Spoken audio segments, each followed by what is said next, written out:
नमस्कार दोस्तों, स्वागत है आपका और आपके साथ मैं हूं आशिमा त्यागी।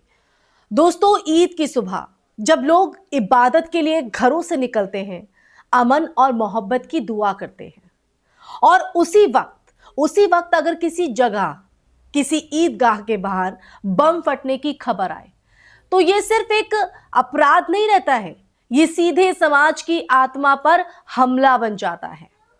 नांदेड़ के वाजे गांव ईदगाह से जुड़ी जो खबर सामने आ रही है दोस्तों, वो सिर्फ एक घटना नहीं है बल्कि कई बड़े सवालों की शुरुआत ही है। और ऐसे में हम इसलिए इस मुद्दे को आपके बीच लेकर आए हैं।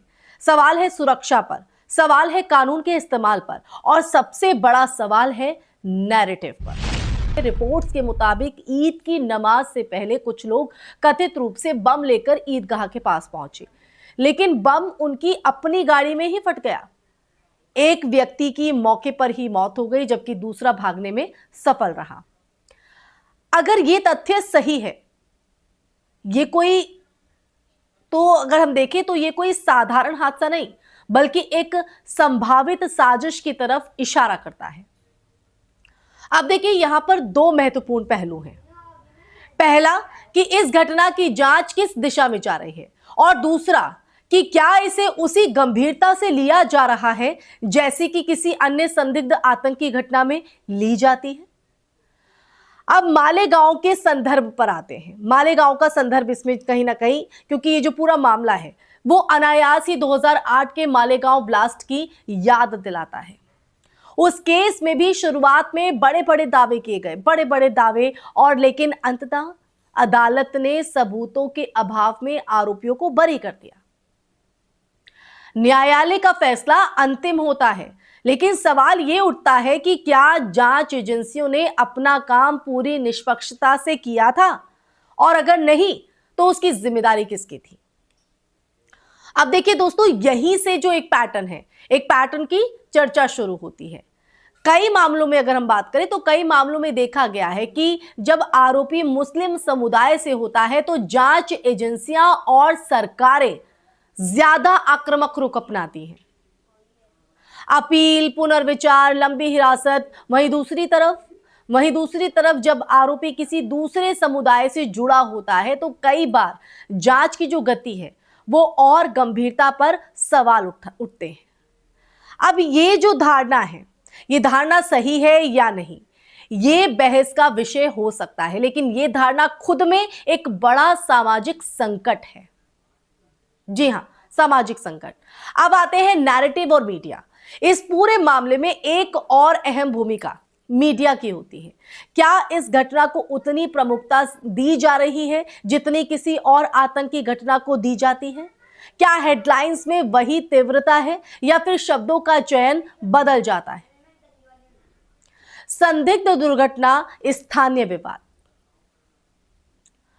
दोस्तों, मीडिया का काम सिर्फ खबर देना नहीं होता है बल्कि एक संतुलित और जिम्मेदार नैरेटिव बनाना भी है। लेकिन अगर नैरेटिव ही चयनात्मक हो जाए तो समाज में अविश्वास बढ़ता है, जाहिर तौर पर बढ़ता है। अब राजनीति और माहौल पर, ईद जैसे त्योहार के दौरान कई जगहों से तनाव की खबरें आती हैं। उत्तम नगर हो, यूपी के कुछ इलाके हो या महाराष्ट्र हो। सवाल ये नहीं है कि तनाव क्यों होता है, सवाल यह है कि क्या इसे रोकने के लिए पर्याप्त प्रयास किए जाते हैं।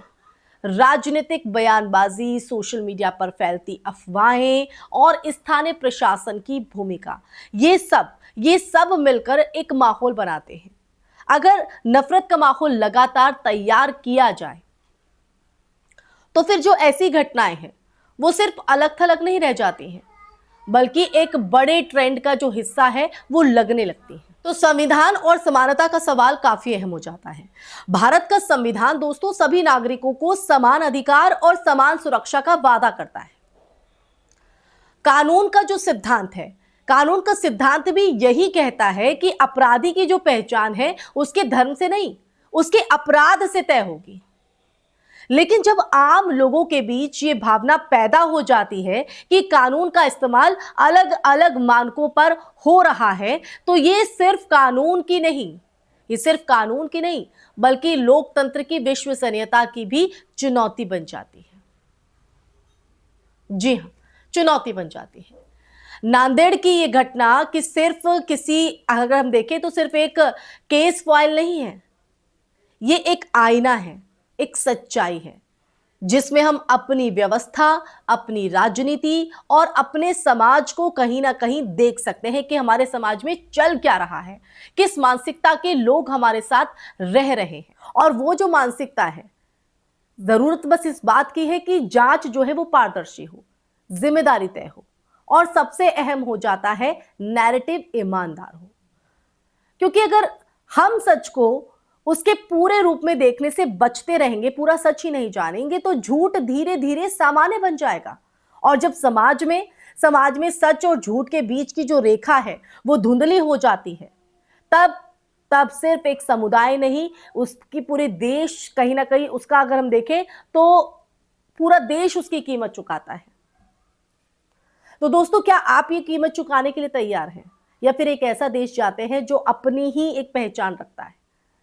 क्योंकि कहीं ना कहीं हम उस दौर से, उस दशा दिशा से भटक रहे हैं, क्योंकि आज समाज में जहर घोलने वाले ज्यादा हैं, आपसी भाईचारे को तवज्जो देने वाले कम हैं। तो दोस्तों, आज की ये पूरी घटना, आज की ये पूरी तस्वीर दिल को झकझोरती भी है और गंभीर सवाल भी खड़े कर देती है।